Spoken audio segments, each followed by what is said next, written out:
How many people does your leadership impact? Let's quantify it today. Welcome to Great Transition Strategies Monday Morning Stand-Up.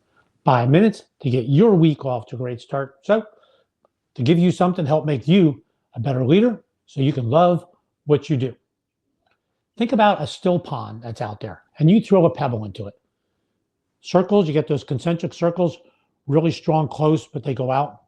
That's your leadership.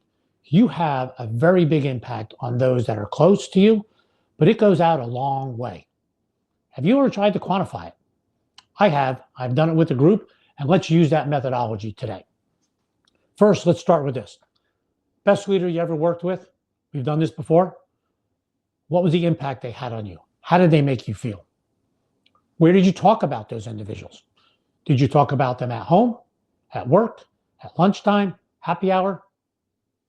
Did they lift you up? Did they have an impact to those around you? I bet they did.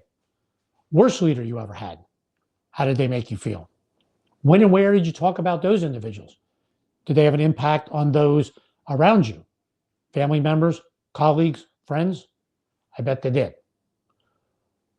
You and your leadership, what is the impact that you are having?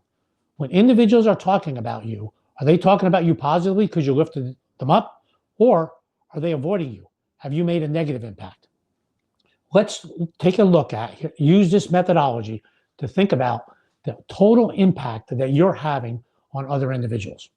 We'll do it in 3 areas. Think about those direct reports, colleagues, and stakeholders. Let's quantify it. How many direct reports you have? Easy. Say you have 5 direct reports. 5, you have a large impact on them. That's easy. You know who they are. What about colleagues? What are colleagues that you interact with on a regular basis? What's the number? The way to come up with this number, just go through a work week. Who are folks that you talk to every single week? Could be pretty easy. Let's just assume a number of 5 there again. And as you think about those colleagues, have you had a colleague that you avoided? Or you had a colleague that, oh, I want to work with her because, who always lifts you up. You always want to be part of a team, right? So there's colleagues, the number of colleagues you have. Last category, stakeholders.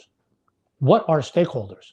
Anyone outside your close circle that you interact with regularly. Customers, clients, vendors, suppliers, patients. Those are all stakeholders. Put a number on each category there. And I'll use simple numbers. Let's just say I use 5 for each.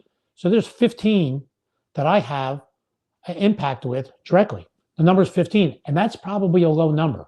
When you start thinking about your stakeholders, you probably have quite a few. Next level. Each of those individuals, they all have, maybe they have direct reports, they have family members, they have colleagues, they have stakeholders. Put another number on those.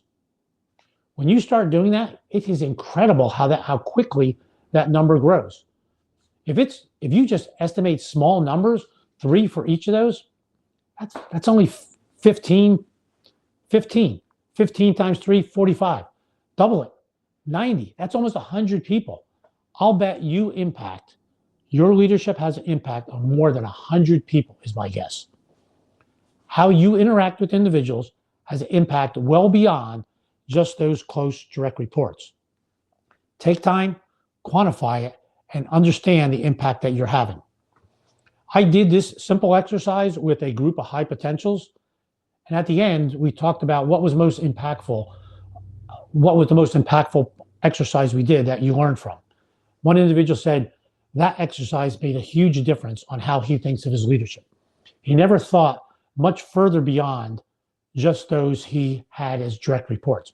He realized he impacted them, but he never put a number to it. Everyone in the room, there were 10 of them, all had over 150 people that they impacted.